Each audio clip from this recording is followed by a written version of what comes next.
친구들, 오늘도 친구들 보고 싶어서 왔어요. 잘 지냈어요? 저녁도 잘 챙겨 먹었어요? 오늘 날씨 엄청 좋았어요. 오늘은 그런 생각이 들었어요. 인생은 진짜 여러 가지 일들이 일어나고 있고, 그러지만 그래도 삶은 계속되는 것 같다. 이런 생각이 들었어요. 물론, 음, 뭐 내가 전생에 지어놓은 인연이나 그런 인연들에 따라서 이렇게 많은 사람들을 만나게 되고 헤어지게 되고 그러는 과정들이 있는 것 같은데 어, 뭐 가장 힘든 인연을 만나거나 그랬을 때 아 내가 전생에 빚을 많이 져서 이 사람한테 많이 줘야 되는구나. 그래서 이 사람이 나한테 빚을 받으러 왔다. 이렇게 생각을 하고 나면 좀 마음이 편해지기도 하는 것 같아요. 그리고 우리가 인연들은 만남이 있으면 또 반드시 헤어짐이 있고 그렇다는 생각도 또 다시 해보게 됐어요. 우리가 어렸을 때부터 이렇게 누군가를 만나고 살아오는 과정들을 쭉 한번 생각해 보세요. 그러면 진짜 나한테 내 마음에 어떤 사랑이나 그런 따뜻한 마음들을 품어줘서 그렇게 기억에 남지만 또 만날 수 없는 그런 인연이 되기도 하고 누군가는 나한테 좀 슬픔을 주거나 아픔을 줬지만 그 인연이 다 끝났을 때는 또 헤어지게 되거나 이런 인연들도 있고 진짜 알 수가 없는 것 같아요. 우리가 전생이라는 그런 기억을 할 수가 없지만 또 어떻게 보면 우리가 지금 만나고 있는 인연들, 이런 인연들을 짐작해 보면 아, 내가 전생에 어떤 삶을 살았겠구나. 이런 생각들은 좀 해보게 되는 것 같아요. 저도 가장 힘들었을 때 또 제 생에 대해서 생각을 해보기도 했고 또 살다 보면은 많은 생각들이 드는 것 같아요. 그리고 저는 약간 뭐 다른 분들도 다 각자가 가진 종교나 이런 종교들이 다 다를 것 같긴 한데요. 저는 제가 약간 심적으로 편안함을 느끼거나 그런 건 불교인 것 같아요. 그래서 어렸을 때부터도 좀 그랬고, 그런 뭐 교당에서 살기도 하고, 또 그렇게 뭐 연불이나 뭐 독경하는 거, 법문 듣는 거, 저는 그런 게 진짜 행복하더라고요. 그래서, 아, 뭐 약간 마음이 요란해지거나 그럴 때는 뭐 귀한 법문 하나 듣는 것 이런 게 진짜 마음의 정화가 되기도 하고 또 그런 법문들 중에서 아 나는 어떤 말씀을 잡아서 삶의 지표로 가지고 가야겠구나 이런 생각들을 하는 것 같아요. 그리고 또 꼭 법문만이 아니라 우리가 책에서 읽거나 그런 좋은 글귀나 어떤 영상에서 보는 어떤 장면들 그런 장면들이 친구들 마음을 사로잡는다면 그렇게 하나씩 하나씩 모아서 좋은 방향으로 가지고 가는 것 그게 친구들한테 도움이 많이 될 것 같아요. 그리고 요즘은 진짜 사람들의 마음에 대해서 생각을 정말 많이 하거든요. 그런데 생각보다는 진짜 사람들이 뭐 힘든 과정들을 살고 또 부모님하고 관계들을 통해서 이렇게 뭐 어려움을 겪기도 하고 그러니까 내가 누군가를 사랑하거나 품을 수 있는 마음의 여유 또 다른 사람 마음에 공감하는 그런 여유들이 많이 없구나. 그리고 우리가 또 자기의 감정이나 이런 부분들을 해소하지 못해서 어떤 비유적인 표현으로라도 표출을 꼭 하는구나 이런 걸 느꼈어요. 근데 좋은 마음으로 하다가 그렇게 비유적인 표현으로 그렇게 해버리면 좋은 마음들도 다 사라지는 거예요. 상대방이 그런 것들을 절대 모를 리가 없어요. 우리는 어쩌면 영성을 가진 뭐 귀신 같은 존재들이니까 그런 것들은 내가 하는 마음을 상대가 모른다? 절대 아니에요. 그러니까 그런 뭐 눈가림이나 그런 걸로 하려고 하지 말고 처음에 정성을 내 마음을 가졌다면 끝까지 정성으로 그 정성된 마음을 흐트러 버리지 않는 것 그게 가장 중요하다 이렇게 볼 수가 있을 것 같아요. 저는 금방금방 다 알겠더라고요. 뭐 표정을 봐도 알 수가 있겠고 뭐 그냥 하는 말에도 다 사람들은 자기의 의식에서 나온 말이기 때문에 아무 생각 없이 나올 리가 절대 없거든요. 그 사람의 의식의 흐름인 거예요. 나도 내 말을 하면 내 의식 상태가 이게 말로 표현이 되는 거예요. 그러면 그 어떤 말을 내뱉는 사람을 보면 저 사람의 마음 상태, 정신 상태가 어떤 건지도 알 수가 있는 거예요. 그리고 지금 처해 있는 환경 또는 살아온 환경들까지도 그렇게 영역을 넓혀서 그 사람을 볼 수가 있는 거예요. 그렇게 많은 모습들을 우리가 다른 사람들한테 보이면서 그렇게 살아가고 있구나. 이런 부분에 대해서도 한번 생각을 해보세요. 그리고 정말 중요한 건 아이들을 키울 때 진짜 사랑으로 키우는 게 가장 중요한 것 같아요.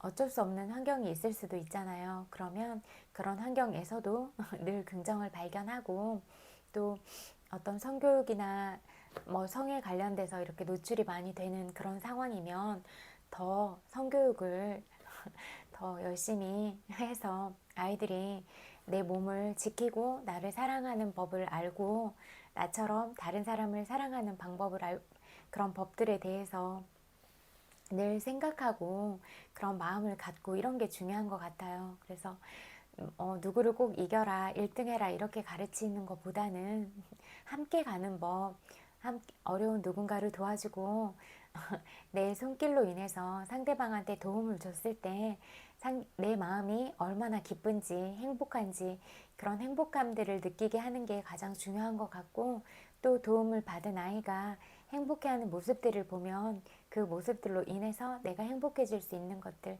이런 것들을 가르쳐 주는 게 가장 중요한 것 같아요. 진짜 뭐 공감을 하거나 뭐 다른 사람의 말을 있는 그대로 들어주거나 그런 사람이 정말 많지가 않은 것 같다 이런 생각이 많이 들었어요. 진짜 뭐 상대방의 마음을 들어주거나 그렇게 하기보다는 뭐 나의 어떤 부분을 강요하거나 나의 어떤 권리적인 부분 이런 거를 강요하거나 이런 모습들을 많이 보게 됐어요. 그런데 그거 아니잖아요. 왜 상대방의 마음과 권리를 자기들 마음대로 하려고 해요. 그 권리랑 마음은 상대방 거예요. 그래서 아무도 누구한테 그렇게 할 권한은 없다. 그 권한은 오직 스스로한테 있다. 이렇게 볼 수가 있어요. 그렇잖아요. 누가 누구를 감히 함부로 할 수가 있어요? 아니잖아요. 우리는 한 사람 한 사람 다 너무나 소중하고 아름다운 사람들이에요. 그리고 내가 소중한 만큼 다른 사람도 소중한 거예요. 내가 아프면 다른 사람도 아프고, 내가 슬프면 다른 사람도 슬프고, 내가 행복하면 다른 사람도 행복하고, 그런 감정들을 다 똑같이 느낄 수 있는 대상들인데, 나만 좋자고 내 이기적인 욕심을 채울 것인가? 나만 좋자고 저 사람을 슬프게 해도 되는 것인가?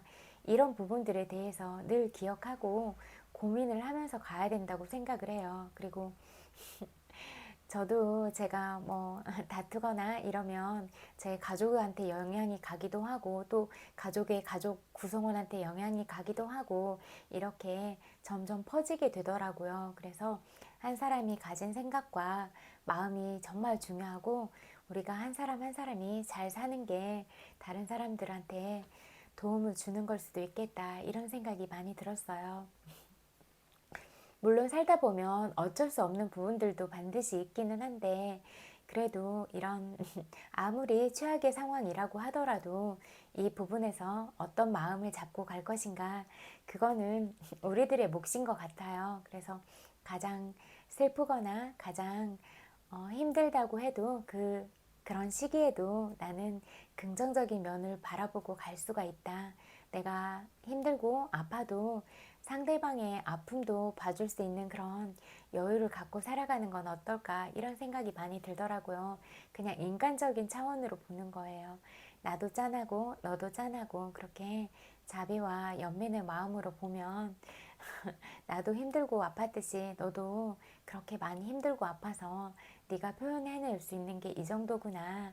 안타깝지만 어쩔 수가 없구나. 이렇게 그냥 물 흐르듯이 흘려 보내주는 게 어쩌면 더 이상의 그런 악업이나 그런 인연들을 만들지 않고 또 자연스럽게 흘려보낼 수 있는 그런 것들이 아닐까, 그런 생각들도 들기도 하더라고요. 어차피 맺은 게 있으면 또 끝날 때가 있고 그런 게 우리들의 삶이 아닐까, 그런 생각이 많이 들었어요. 그리고 우리가 스쳐가거나 그런 사람들한테도 어떤 표현이나 그런 것들로 상대방의 정신을 혼란스럽게 하거나 상대방의 마음을 아프게 하거나 그런 것들은 하지 않아야 된다, 이렇게 생각해요. 자기의 마음을 표현하고 그런 건 스스로의 감정 찌꺼기일 뿐이지, 자기가 어떤 상황에 있어서 그런 대처를 못하거나 그런 거는 상대방 잘못이 아니고 자기가 하지 못하는 그냥 자기 몫인 거예요. 그리고 그런 걸 잘 해내는 어떤 누군가가 있다면, 아, 넌 그런 걸 참 잘하는구나, 나는 너한테 그런 걸 배워야겠다 하고 배우면 되는 거예요. 그리고 또 어떤 부족한 모습을 보면, 아, 나는 저렇게 하지 말아야겠다 하고 그 모습 또한 스승을 삼아서 어떤 거는 해야겠다, 어떤 거는 안 해야겠다, 또 여기에 내 생각과 마음을 보태서 더 나은 방향으로 가야겠다, 이런 열쇠들은 모두 스스로가 가지고 있다고 보면 돼요. 우리의 마음도 생각도 우리 자신의 것이에요. 그런데 이런 마음 하나, 생각 하나를 잘못 먹으면 온 나라가 망한다, 이렇게 보면 될 것 같아요. 그래서 다 같이 행복하고 다 같이 잘 살 수 있는 방향은 어떤 방향들이 있을까? 그리고 단기간의 정책이나 그런 것들 말고 멀리 우리의 후손들까지 바라볼 수 있는 그런 정책들이 반드시 필요하겠다. 그리고 우리가 다음 생에 태어나면 우리가 또 우리의 후손이 될 수도 있는 거니까. 그리고 이 지금 현생을 살면서 인연들을 잘 닦아놔야지 또 다음 생에 우리가 좋은 인연들을 만나서 행복하게 살아갈 수 있고, 또 우리의 마음가짐이나 우리가 어떤 행동을 하고 어떤 영향을 미쳤는가에 따라서 또 다음 생을 살아가는 그런 기반들을 구축하는 거다, 이렇게 생각하면 말 한마디, 행동 하나 함부로 할 수가 있겠는가, 이렇게 생각을 해봐야 될 것 같고, 늘 살펴야 될 것은 외부의 환경이 아니고 내 스스로의 마음이에요. 그래서 내 스스로의 마음을 가장 날카롭게 보고 예리하게 보고 닦아가야 될 것은 오직 내 마음 하나지, 상대방을 그렇게 비난하거나 그렇게 하는 거는 에너지 낭비다, 누구한테도 득이 되지 않는다, 그 부분을 기억하고 있으면 될 것 같아요. 내가 함부로 한 상대방이 나한테 좋은 마음을 낼 일은 절대 없어요. 내가 상대방한테 사랑을 품었을 때 사랑으로 그 대답이 오는 거예요. 메아리처럼. 더 사랑스러운 마음으로 세상을 품을수록 더 많은 것들이 친구들 마음 안에, 그리고 더 좋은 것들이 그렇게 올 거예요. 그리고 진짜 중요한 것은 사람 마음이지 몸이 아니에요. 이 몸 언젠가 죽을 거고 죽으면 자연으로 다 흩어질 거잖아요. 그런데 정신은, 내가 마음 먹은 그런 정신은 다음 생까지도 연결되잖아요. 그러면 다음 생에 또 다른 새 몸을 받아서 올 때, 그때는 내가 가졌던 그런 정신력이 지대한 영향을 미칠 텐데, 그러면 선한 마음을 가지고 어려운 사람들을 돕고 내 주변에 있는 사람들, 그리고 온 세상 사람들한테 온기를 나누면서 살아가고 사랑을 전하고 그렇게 살아가는 게 다음 생에도 친구들한테 도움이 되지 않겠어요? 그리고 더 넓은 세상으로 가고 다음 생에 내가 어떤 사람들을 만나고 싶고 어떤 생활을 하고 싶고 어떤 나라에 태어나고 싶고, 이런 것들도 우리가 시간이 있을 때 구체화시키고 이미지화 시켜 놓으면 다음 생에 또 그렇게 그런 여행을 하게 될 수도 있을 것 같아요. 그러니까 그런 것들을 미리미리 한번 정해보고 그런 것도 좋을 것 같아요. 그런데 그래도 바른 가치관을 가지려고 하는 것, 이거는 굉장히 중요한 것 같아요. 그리고 늘 이야기하지만 사사로운 욕심은 자기 스스로의 발목을 잡지, 그건 자기한테 도움이 되는 것들은 전혀 아니에요. 그러니까 멀리 보세요. 앞에 당장 있는 것들 가져서 뭐 하겠어요. 그걸로 엄청난 대부호가 되겠어요? 아니잖아요. 진짜 마음이 가장 사랑스럽고 마음이 부자인 사람이 이 세상을 다 가진 거랑 다름없는 것 같아요. 온 세상을 품으면 온 세상이 친구들의 것 아니겠어요?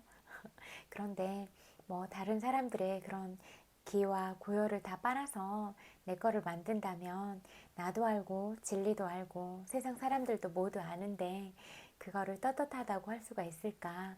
그리고 만약에 어떤 여러 사람들의 노력이나 그런 부분들을 통해서 얻었다면 반드시 어려운 사람들한테 돌려주고 또 사회에 환원하고 그런 방향으로 가는 게 맞을 것 같아요. 그리고 특히 어린 아이들의 정신과 정서를 함양하는 데 도움이 될 만한 그런 지원들을 반드시 하는 것, 그게 가장 중요할 것 같아요. 애들이 책을 많이 읽을 수 있도록 그런 곳곳에 그런 환경들을 만들어주고 그렇게 자연스럽게 유도하는 게 가장 중요할 것 같고, 또 그런 정서 지원 프로그램들이나 그렇게 자연 속에서 아이들이 많이 뛰어놀고 아이들 스스로 서로 놀면서 그런 협동과 그런 서로 어떤 사회, 그 작은 사회들 안에서 규칙을 정하고 스스로 해결해 나가고 이런 것들을 배우게 하는 게 중요한 것 같아요.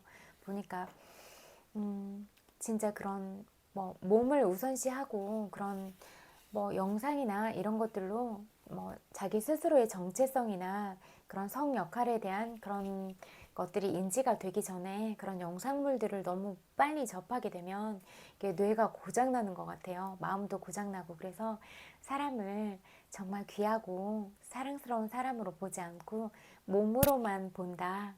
오로지 그런 잠자리 대상 이렇게만 본다. 이런 생각이 많이 들었어요. 다 보지는 않았는데 아까 영상에서 버닝썬 사건 그게 떴었거든요. 그런데 진짜 욕이 나오더라고요. 어떻게 이렇게 괴물같이 살까 이런 생각이 드니까 그런 거는 정말 어른들이 잘못 가르친 거예요. 말도 안 되잖아요.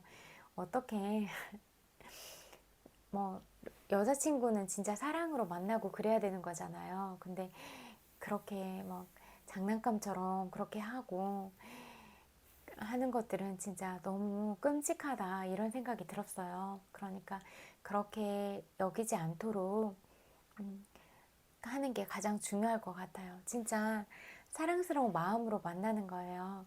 몸이 먼저가 아니라 그 사람이 좋아져서 그 다음에 몸이 보이고 그렇게 좋아진 사랑이 피어났을 때 그 사람이랑 함께 하고 싶고 뭐 예를 들어서 더 나아간다면 자고 싶고 이런 마음이 드는 게 순차적으로 맞을 것 같거든요. 그런데 오로지 그냥 뭐 잠자리 이렇게 막 대환장 파티, 난장 파티 이렇게 하는 거는 의미가 있을까? 거의 동물적인 거잖아요. 본능적인 거. 그냥 먹고 자고 이런 것들 뭐 먹고 자고 배변 활동하고 이런 것들은 원시 시대에도 했던 것들인데 왜 이렇게 똑같이 이런 생활들이 이어지고 있을까 이런 생각을 하니까 너무 서글픈 마음이 들었어요. 우리는 진짜 밝은 세상을 살아가고 있고 너무나 빠른 세상을 살아가고 있는데 우리의 생각과 마인드는 어디에 있는 것일까 이런 생각이 많이 들었거든요. 그러니까 이런 부분들에 대해서 자각하고 깨어나는 어른들이 많아야 된다. 그리고 이런 것들을 완전하게 오픈하고 그런 어떤 병폐적인 모습들이 있다면 하나씩 하나씩 잡아가는 게 맞다 이런 생각이 들었어요. 어린 아이들부터 그런 뭐 아직 유치원도 안 갔는데 그런 성적인 문화에 노출이 되고 하면 너무 슬프잖아요. 어리고 예쁜 애들 지켜줘야죠. 그리고 그 아이들에게 희망이 있는 삶을 살아갈 수 있도록 하는 거 그게 중요한 것 같아요. 그래서 이렇게 가진 몸이라는 자원, 이 한정적인 자원으로만 살아가게 만들지 말아라. 반드시 본업이 있고 잠을 자더라도 그 신체 상태에 따라서 뭐 일주일에 2번이면 2번 자고 이렇게 몸이 충분히 쉬고 정신도 충분히 쉴 수 있는 이런 시간적인 여유를 두고 또 뭐 방 안에서 잠만 자고 이러면 우울증이 오고 자살을 할 수도 있고 이러니까 반드시 정서적인 환기를 밖에 나가서 해주는 거예요. 그래서 자연으로 들어가서 새소리도 듣고 그런 뭐 자연의 나무나 풀꽃 이런 것들을 보면서 뭐 정서를 아름답게 하고 그렇게 해야 살아있는 마음으로 살아갈 수가 있는 거예요. 그렇지 않으면 계속 내가 왜 이렇게 살아야 되나 이렇게 살아야 되나 너무 육체적으로도 힘들면 육체적으로도 사는 것도 힘들다 이런 생각을 하면 우울증이 오고 공황장애가 오고 그러다 죽게 되고 이렇게 되는 거예요. 그리고 또 자다가 죽게 되는데 그거를 그냥 여론으로 덮고 다른 사건들로 이슈화시키고 이런 것도 너무 그렇게 죽어간 사람이 너무 서글플 것 같아요. 그러니까 절대로 누구도 무리하지 않게 그렇게 하는 방법들에 대해서 늘 생각하고 고민해야 된다. 그리고 한 사람 한 사람을 정말 소중하게 여겨라. 그런 말을 하고 싶어요. 진짜 이 세상에 단 하나밖에 없는 명품인데 우리가 그런 명품들을 훼손하지는 말자. 나도 명품이고 너도 명품이다. 그래서 우리가 심리적으로 서로 다치지 않을 그런 거리를 만들고 그렇게 가는 게 중요하다. 이런 생각이 들어요. 그래서 늘 상대방에 대해서는 이해와 존중 그리고 배려 이런 부분이 빠지면 더 나아갈 수 있는 그런 관계가 지속되지는 않는다. 이렇게 보면 될 것 같아요. 그러니까 어떻게 하면 이런 관계들을 깨지 않고 계속 신뢰를 쌓아가면서 만들어 갈 것인가 이 부분을 생각하면 될 것 같아요. 한번 무너진 신뢰를 다시 회복하기는 너무나 어렵거든요. 그리고 그런 신뢰가 다시 쌓이기도 전에 상대방이 등을 돌린다면 그런 쌓을 수 있는 기회 자체는 아예 없는 거예요. 그렇게 생각하고 아 사람의 마음이 참 무섭구나 그런 것들을 늘 생각하면서 사람을 소중하게 대하세요. 그리고 늘 사람 마음을 얻으려면 진심을 보여라 정성을 들여라 이렇게 말하고 싶어요. 책 읽어드릴게요.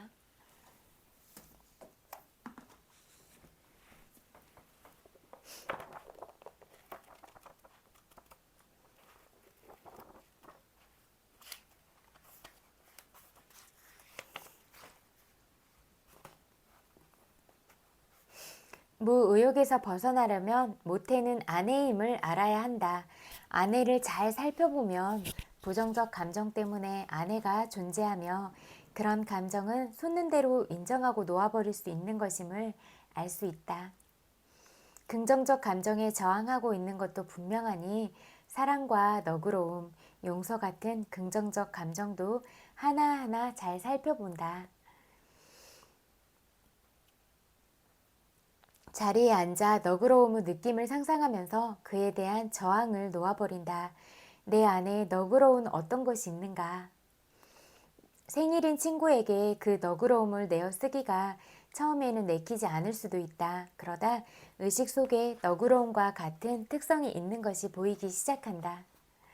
너그러운 느낌에 대한 저항을 놓아버리면 너그러움이 존재한다는 점도 알게 된다. 우리는 어떤 상황에서는 남에게 선물하는 일을 즐긴다. 선물을 받고 감사를 표할 때 솟구치는 긍정적 감정도 떠오른다.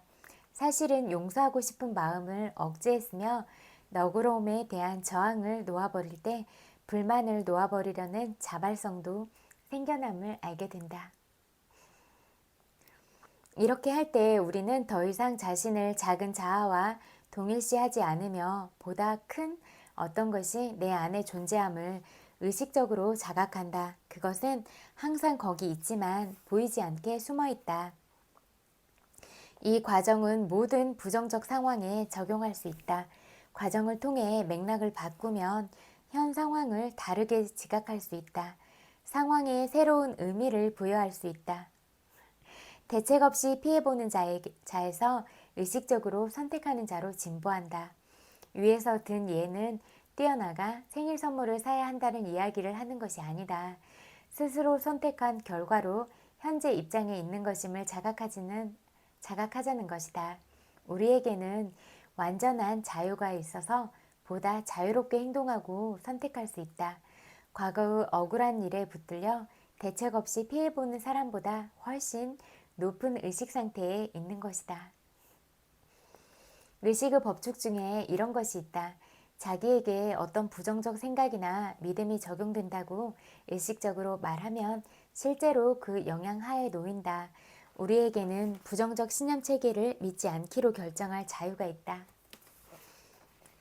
그렇다면 이런 신념 체계는 일상에서 어떻게 작용할까? 흔한 예를 들어보자. 신문을 보니 실업률이 사상 최고다. 텔레비전 뉴스에서는 해설자가 일자리가 없다고 잘라 말한다. 이 시점에서 우리에게는 부정적 사고방식을 믿는 일을 거부할 자유가 있다. 대신 이렇게 말할 수 있다. 내게는 실업률이 적용되지 않는다. 부정적 신념은 그것을 받아들이기를 거부하면 우리 삶에 아무런 영향을 미치지 못한다. 내 경험을 밝히면 제2차 세계대전 직후 실업률이 높았던 기간에도 일자리를 구하는데 아무런 문제가 없었다.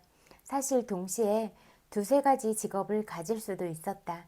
접시 닦기, 웨이터, 사원, 택시 운전사, 바텐더, 공장 노동자, 온실 노동자, 창문 청소부 등을 할 수 있었다.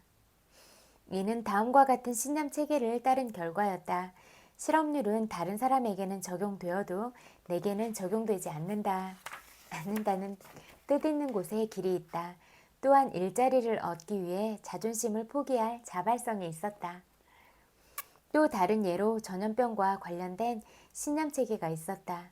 수년 전 독감이 돌던 시기에 14명의 지인을 가까이서 지켜보았다. 그들 중 8명은 독감에 걸렸지만 6명은 걸리지 않았다. 여기서 중요한 것은 8명이 독감에 걸렸다는 점이 아니라 6명은 걸리지 않았다는 점이다. 어떤 전염병이 돌더라도 감염되지 않는 사람들이 있다. 심지어 대공황이 절정에 이르렀던 때에도 여전히 부자가 되는 사람들과 억만장자가 되는 이들이 있었다. 당시 사람들은 가난이 전염성 있는 것이라 생각했지만 부자가 될 사람들은 어떻게 해서든 이 생각을 믿지 않았다. 따라서 그들에게는 가난에 대한 생각이 적용되지 않았다. 부정성이 우리 삶에 적용하려면 먼저 요선방송 가입하듯 부정성에 가입한 다음 부정성의 신념 에너지를 공급해야 한다. 부정성이 삶에서 현실로 나타나게 할 힘이 우리에게 있다면 그 반대의 것이 이루어지게 할 힘 또한 분명 우리 마음에 있다. 긍정적 선택. 내면의 부정성을 자발적으로 놓아버리면 놀랍게도 부정적 감정에 완전히 반대되는 것을 발견한다. 내면의 위대함 내지 높은 큰 나라고 할 만한 내적 현실이다. 내면의 위대함은 내면의 부정성보다 훨씬 강력하다. 부정적 입장에서 어떤 보상을 놓아버리면 놀랍게도 답례처럼 긍정적 보상이 긍정적 감정의 힘에서 생긴다. 예를 들어 원망을 놓아버리고 나면 용서를 경험한다. 우리의 큰 나는 높은 감정의 합성물이라 할 수 있는데 그 능력에는 한계가 없다. 일자리를 만들어낼 수 있고 관계 치유를 위한 상황을 만들어낼 수도 있다. 연인 관계를 맺을 기회나 경제적 기회를 창출할 수도 있고 육체적 치유를 일으킬 수도 있다. 자신의 생각에서 생겨나는 모든 부정적 프로그램에 더 이상 권한과 에너지를 넘겨주지 않으면 자신의 힘을 다른 것에 주지 않고 되찾는다. 그에 따라 자존감이 올라가고 창조성이 되살아나고 노심초사하는 대신 미래를 긍정적으로 볼 수 있다. 분함이 풀리지 않아 사이가 좋지 않은 사람을 상대로 실험을 해보자. 자리에 앉아 속으로 이것은 실험일 뿐이라고 말한다. 실험의 목적은 순전히 배움에 있다고 말한다. 그저 의식의 법칙에 친숙해지고 싶고 일어나는 현상을 지켜보고 싶을 뿐이다. 부정적 감정에서 보상을 얻고 있음을 인정한다. 감정을 이루는 낱낱의 요소를 항복하는 동시에 관계 치유에 자발적인 마음에 대한 저항도 놓아버린다. 상대방이 아니라 나 자신을 위해 실험하는 중이니까 상대방과 접촉할 필요는 없다. 내면을 들여다보며 묻는다. 분노 밑에 무엇을 숨기고 있지? 분노 밑에는 공포를 발견할 수 있다.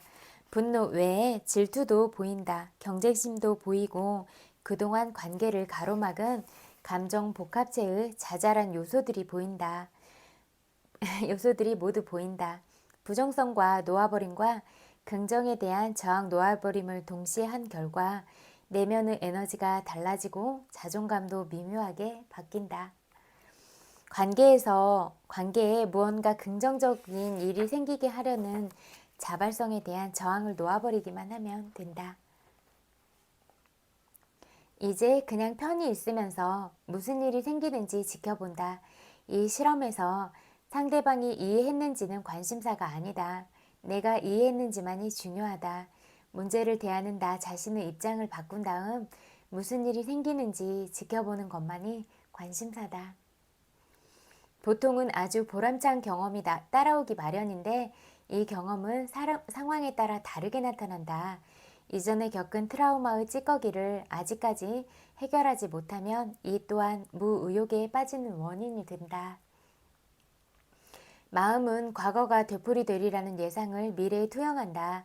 이런 무의식적 심리 역동이 나타나면 감정 복합제를 다시금 잘 살펴보려는 마음을 먹고 그것을 낱낱이 나눠서 부정적인 면을 놓아버리고 긍정적인 면에 대한 저항도 놓아버린다. 이렇게 하면 미래를 보는 눈이 달라진다. 격정에 압도되었을 때 해결할 방법을 몰랐던 자신을 용서할 수 있다.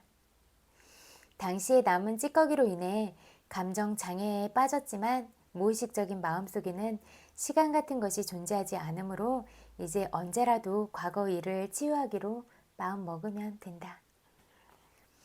자신을 위해 감정 치유를 할 때 과거 일이 다른 의미를 띠기 시작한다. 우리의 높은 큰나가 그 일을 이해할 새로운 맥락을 창출하기 시작한다. 숨은 선물이 보인다. 끝내는 그 일 덕에 배우고 성장하고 지혜를 습득할 기회를 새롭게 얻은 것에 감사를 표하기에 이른다. 감정 장애를 볼 수 있는 가장 흔한 경우 중에 이혼이 있다. 많은 사람들이 이혼한 후에 억울함만 남아 새로운 연인 관계를 맺을 능력이 손상되는 일을 겪는다. 원망 놓아버림을 꺼리면 감정 장애가 계속되어 수년 혹은 평생 동안 지속될 수도 있다. 억울함과 마주할 때 확실히 알게 되는 것은 자신의 감정 구성 중 치유가 되지 않은 부분이다. 그 부분을 치유하기 위해 노력하면 커다란 보상을 얻는다. 고통이 따르는 상황마다 이렇게 자문해야 한다. 언제까지 대가를 치를 참이지? 카르마에서 온 성향은 애초에 어떤 것이었을까? 얼마나 원망하면 될까? 원망에 마침표를 찍을 날이 올까? 원망에 언제까지 집착할까? 진짜로 잘못한 것이든 상상한 것이든 남이 잘못한 일에 내가 얼마나 큰 희생을 치르려는 셈일까? 죄책감을 얼마나 느끼면 될까? 얼마나 자학하면 될까? 언제쯤 자학의 은밀한 즐거움을 포기할까? 이 형벌이 언제 끝날까? 원망을 확실하게 살펴보면 무지하고 순진하고 천진하며 정신교육이 되어 있지 않다는 이유로 자신을 벌하고 있었음을 알게 된다. 이렇게 자문해보자. 감정자가 치유법을 교육받은 적이 있었나? 학교에 다닐 때 의식에 대해 가르쳐주는 수업이 있었나? 마음에 무엇을 넣을지 선택할 자유가 있다고 말해준 사람이 있었나? 부정적 프로그래밍을 모두 거부할 수 있다고 배운 적이 있었나? 의식의 법칙을 알려준 사람이 있었나? 그런 적이 없다면 순진하게 어떤 것을 믿었다고 자신을 두들겨 팰 이유가 있을까? 지금 당장 때리는 일을 그만두는 게 어떨까? 당시에 최선이라 생각한 대로 했을 뿐이다. 영화 제목처럼 그때는 그게 좋은 생각 같았다라고 하는 것이 나와 남의 과거 행동을 그나마 설명해주는 말이다. 의식적으로 동의한 적도 없는데 부지 불식간에 모두에게 부정적 프로그램이 설치되었다. 뭐가 뭔지 모르고 순진무구했던 까닭에 우리는 설치된 프로그램을 믿었고 이것에 휘둘렀다.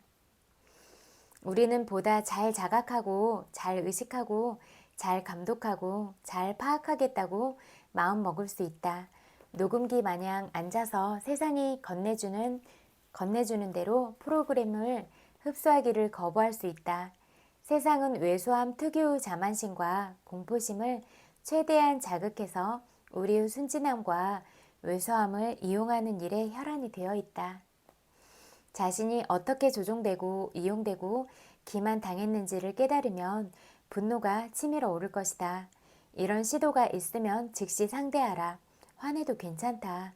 무의욕에 빠지느니 화내는 편이 100번 낫다. 분노 속에는 큰 에너지가 들어있다. 그런 시도를 상대로 뭔가를 할 수 있다. 행동을 취할 수 있다. 마음을 바꿀 수 있다. 방향을 거꾸로 할 수 있다. 그러면 분노에서 용기로 뛰어오르기가 쉬워진다. 용기의 수준에서는 그런 시도를 보고 조사하고 대체 어떻게 발생하는지 관찰할 수 있다. 자신의 왜소함은 돈 주고 산 짝퉁 상품과 같은 것임을 알게 된다. 이 조사를 하다 뜻하지 않게 자기 내면의 결백성과 만날 때가 있을 것이며 결백성을 재발견하면 죄책감을 놓아버릴 수 있다. 죄책감이 사라지면 자학할 필요도 사라지고 그러면 무의욕과 암울함은 곧바로 탈출한다. 우리는 자기 자신을 인정하기로, 즉 자신이 중요하며 가치 있음을 인정하기로 마음먹을 수 있다. 또한 자신이 겪었던 프로그램이 다른 이들에게는 어떻게 설치되었는지 볼 수 있다. 그들 역시 당시의 최선이라 생각한 대로 행동했던 것뿐이다. 그들은 더 이상 원망할 필요도 나 자신을 원망할 필요도 없다.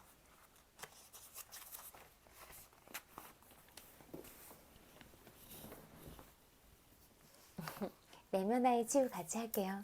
친구들 꼭 제가 이렇게 해주는 것들 꼭 배워서 친구들의 자산으로 삼으세요. 그러면 친구들이 과거에 상처받아서 너무 슬프거나 힘들었던 마음들이나 또 지금 현재 가지고 있는 그런 감정들을 객관화시켜서 볼 수 있으면 친구들이 진짜 하루하루 또 모든 순간순간에서 행복을 느끼면서 살아갈 수 있을 거예요. 그래서 어떤 누구도 슬프거나 아픈 사람 없이 많이 웃고 행복했으면 좋겠다 그런 생각은 늘 하는 것 같아요.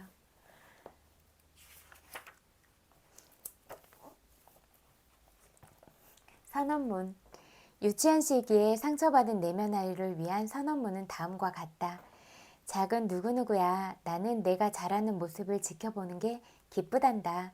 내가 울타리를 시험해보고 그 한계를 발견할 수 있도록 내가 너를 위해 여기 있어줄게. 내가 너 자신에 대해 생각하는 건 당연하다. 너 자신의 느낌에 대해서 생각해보고 내가 생각하는 것에 대해 느껴보는 것은 당연한 일이야. 나는 활기찬 내 모습을 보는 것이 좋아. 나는 내가 성에 대한 호기심을 갖는 것이 좋아. 내가 남자아이와 여자아이가 어떻게 다른지 알고자 하는 것은 당연한 거야. 내가 너 자신이 누구인지 알 수 있도록 도와줄게. 나는 너의 있는 그대로 모습을 사랑한다. 나의 작은 누구누구야. 내가 다른 사람과 달라도 괜찮아. 너 자신의 관점을 갖는 건 좋은 일이야. 꿈이 현실이 될까봐 두려워하지 말고 마음껏 상상해. 내가 너에게 환상과 현실을 구분하는 법을 가르쳐 줄게. 나는 내가 남자아이라서 여자아이라서 너무 기뻐. 내가 커서도 오는 건 괜찮아. 너의 행동의 결과에 대해서 아는 것은 너에게 좋은 일이야. 내가 원하는 것을 요구하렴 혼동되는 게 있으면 언제든지 물어봐도 돼. 부모 결혼 생활에 대해서 너는 아무 책임이 없어. 아버지를 내가 책임지지 않아도 돼. 어머니를 내가 책임지지 않아도 돼. 가족 문제에 대해서 내가 책임질 필요가 없어. 부모님의 이혼에 대해서 내가 책임지지 않아도 돼. 너 자신 그대로 사는 것은 좋은 일이야. 유치한 시기의 아이에 대한 묵상 150페이지에서 151페이지 전체의 도입문을 사용하라. 그 집에서 살고 있는 건 어떤 느낌이었나요? 라는 문장 후 뒤에 아랫부분을 덧붙이면 된다. 약 20초 여유를 두라. 이제 5살 난 당신의 내면 아이를 바라봅니다. 그 아이가 집 밖으로 걸어나가 뒤뜰에 앉아있는 모습을 바라본다고 상상해 보세요. 아이에게 걸어가 인사해 보세요. 안녕. 아이는 무슨 옷을 입고 있습니까? 그 아이가 인형이나 다른 장난감을 가지고 있습니까? 아이에게 가장 좋아하는 장난감이 무엇인지 물어보세요. 좋아하는 애완동물이 있는지 물어보세요. 그 아이에게 당신은 미래에서 왔고 당신이 필요할 때마다 언제든지 곁에 있어주기 위해서 여기에 왔다고 말해주세요. 자, 이제 당신 자신이 유치원 시기의 내면 아이가 되어봅니다. 그리고 현명하고 친절한 천사인 당신을 쳐다보세요. 친절하고 애정어린 당신의 얼굴을 바라보세요. 어른인 당신이 아이인 당신에게 원한다면 와서 내 무릎에 앉아도 좋다 라고 말하는 걸 들어보세요. 만약 당신이 싫다면 그렇게 하지 않아도 괜찮습니다. 이제 어른인 당신이 해주는 부드럽고 친절한 선언문을 들어보세요. 204페이지에 있는 선언문을 녹음하라. 마지막에 선언문을 다 읽은 후 약 1분간 멈춰라. 그 아이가 무엇을 느끼든 그대로 느끼게 하세요. 이제 다시 천천히 어른인 당신으로 돌아갑니다. 유치원 시기의 내면 아이에게 당신이 지금 여기에 있으며 그에게 많은 것을 이야기해 줄 거라고 말하세요. 아이가 당신을 절대로 잃어버리지 않을 것이고 당신이 결코 그 아이를 떠나지 않을 것이라고 말해주세요. 이제 아이에게 작별 인사를 하고 기억의 선을 따라 앞으로 걸어갑니다. 당신이 가장 좋아했던 극장, 아이스크림 가게를 지나고 학교를 지납니다. 고등학교 운동장을 지나 현실로 돌아오는 자신을 느껴보세요. 발의 움직임을 느껴보고 발가락을 움직여보세요. 당신의 몸을 통해 전해오는 에너지를 느껴보세요. 손을 느끼고 손가락을 움직여보세요. 당신의 상체를 통해서 오는 에너지를 느껴보세요. 깊은 숨을 들이마시고 내쉴 때는 소리를 내어보세요. 당신의 얼굴에서 힘을 느껴보세요. 지금 어디에 앉아있는지 느껴보세요. 입고 있는 옷을 느껴보세요. 자, 이제 천천히 눈을 뜨세요. 몇 분간 그대로 앉아있으면서 당신이 경험한 것을 느껴보세요. 당신이 원한다면 당신의 후원자와 이 명상을 나누어 보라. 여기까지 읽을게요.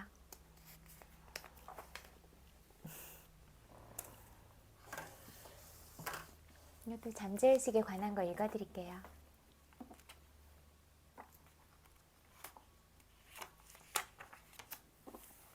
유전병을 앓고 있다고 믿었던 입양아 이야기.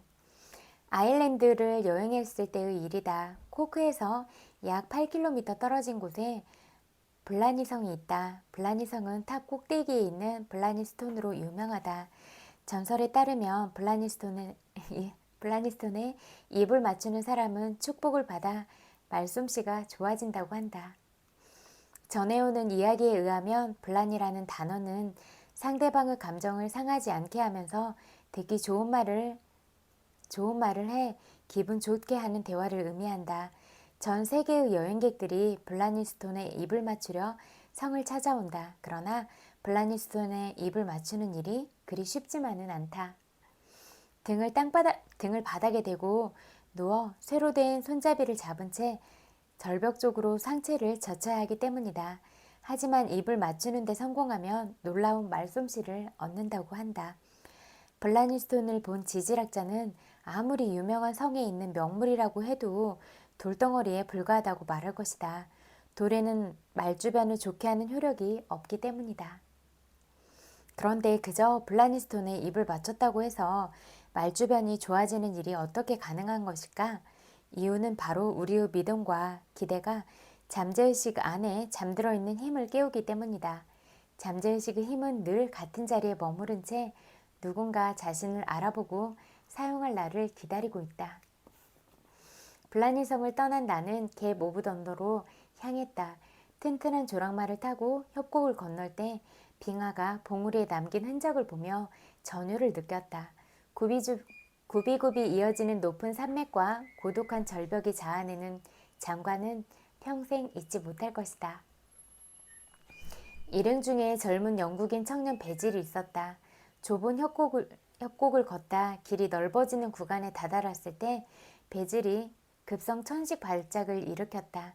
다행히 베질이 응급상태에 대비해 미리 처방받은 흡입기와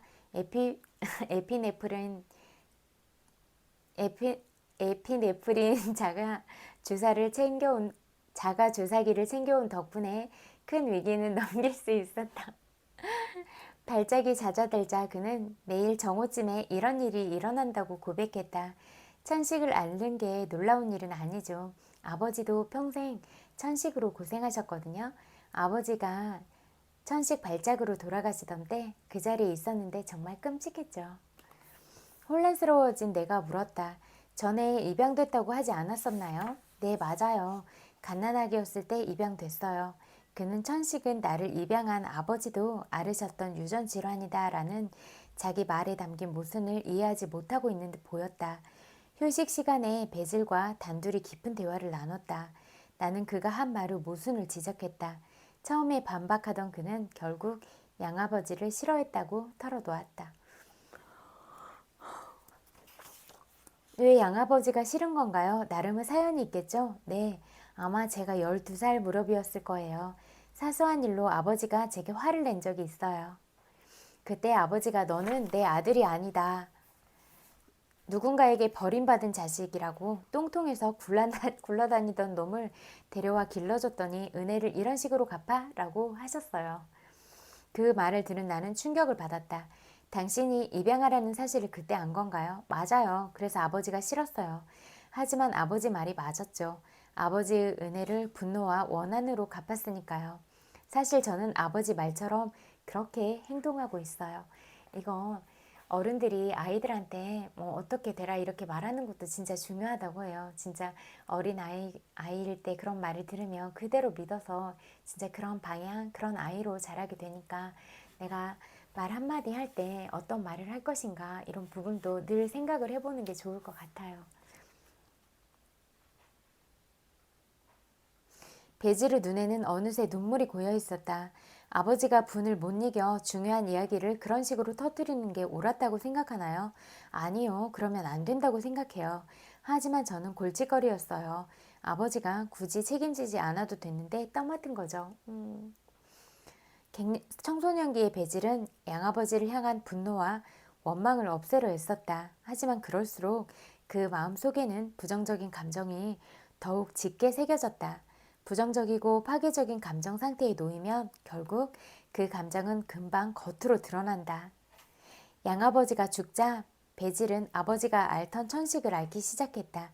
자신을 입양해준 아버지를 증오하는 것에 대한 죄책감, 아버지에게 받은 상처로 인해 스스로 가치없는 존재라 여기는 부정적인 감정들이 천식 증상으로 나타난 것이다. 나는 베질에게 천천히 설명해 주었다. 비록 베질은 자신이 입양하라는 사실에 크게 좌절했지만 그 양아버지는 최선을 다해 그를 길렀을 거라고 설명했다. 그러니 화를 내고 모진 말을 한 아버지를 용서해 보라고 했다. 베질은 내 말을 바로 이해했다. 그는 남은 일생 동안 생각에 잠겨 조용히 걸었다. 칼라니에 있는 호텔에 돌아와 나는 그가 매일 읽을 수 있도록 미움에 갇힌 자신과 상대방을 용서하는 확언을 써줬다. 나는 베질에게 이 위대한 진리를 아침, 점심, 저녁 5분씩을 확언하며 절대 부정하지 말라고 했다. 무서운 생각이 들거나 천식 증상이 일어나려 할 때마다 다음과 같이 말하라고 했다. 나는 평화를 들이마시고 사랑을 모두에게 내쉽니다. 캘리포니아에 있는 집으로 돌아간 지 얼마 후 베질이 보낸 편지가 도착했다. 나와 대화를 나눈 뒤로 천식 증상이 완전히 사라졌다는 반가운 소식이었다. 이렇게 잠깐의 설명과 이해만으로 해결되는 일들이 있다. 여기까지 읽을게요. 그리고 친구들 오늘도 또 제 이야기 들어주셔서 너무너무 감사드려요. 그리고 친구들이 오늘 어떤 하루를 보냈을지라도 고생 많았다고 위로해주고 싶어요. 터닥터닥 고생 많았어요. 100만 번 볼뽀뽀도 보내드릴게요. 엄청 많이 사랑해요. 좀 더운 것 같아요. 요즘에는 저녁에 잘 때도 좀 더운 것 같아요. 아니면 제가 밥을 먹어서 그럴 수도 있는데 아무튼 또 긍정적인 생각, 또 좋은 감정으로 감정 상태를 최고치로 끌어올려서 그렇게 편안하게 잠드세요. 모두 모두 굿나잇. 안녕.